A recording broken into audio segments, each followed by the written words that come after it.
You likely believe your greatest threats are external. You point to a disrespectful peer, mounting financial stress, or a chaotic world as the primary sources of your exhaustion. But the actual point of failure is an untrained mind. Without discipline, every shift in your environment dictates your internal state, leaving you in a condition of constant, involuntary submission. Minor daily inconveniences prove how fragile that state is. A delayed text message or a subtle insult is often enough to completely hijack your emotional momentum for hours.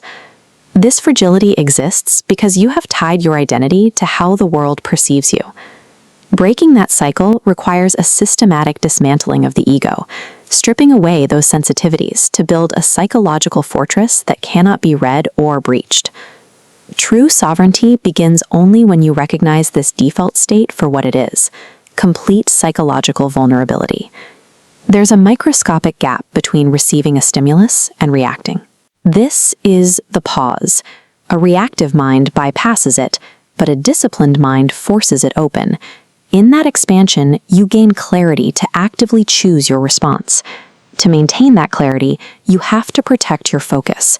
Attention is your most lethal resource, which is exactly why it is constantly targeted and drained.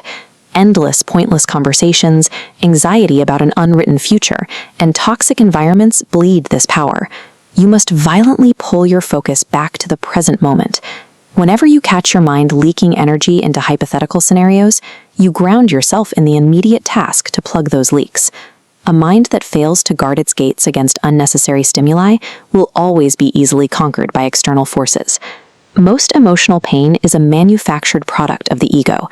Events are neutral. The hurt appears only when the ego adds its own interpretation. You can neutralize this by stripping away emotional and victimhood language. Instead of processing a situation through your feelings, you reduce it to raw, objective data. Expectations act as silent, one-sided contracts you've made with reality. When reality fails to fulfill them, frustration is the inevitable result. This vulnerability intensifies when you rely on external approval. Seeking validation is a surrender, placing your self-worth at the mercy of the crowd's whims. You can shrink a present crisis, makes you impossible to disappoint and impervious to manipulation. Most people fear pure silence. They instinctively reach for a digital or social distraction because they are uncomfortable being alone with their own thoughts. However, that silence forces a necessary confrontation with unresolved internal demons. Facing them is the only way to achieve absolute self-control. You must also stop suppressing negative emotions like anger or pain. These are not weaknesses to be buried. They are forms of raw, volatile energy. While the weak allow this energy to erupt and destroy their lives, the strong capture and compress it. You can redirect this captured pressure into ruthless, mechanical discipline.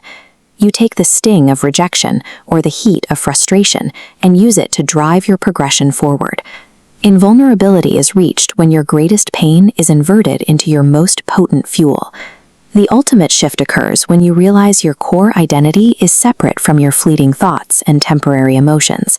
You must break your internal identification with your moods. Instead of saying, "I am angry," you acknowledge the fact that anger is present. Maintaining this distance establishes you as the sovereign observer. You remain untouched by the internal storms of the mind because you are no longer standing in their path. This transformation forges a mind that is entirely unpredictable, unreadable, and impossible to break under pressure. Achieving this degree of control is a deliberate act of psychological warfare against your own lesser nature.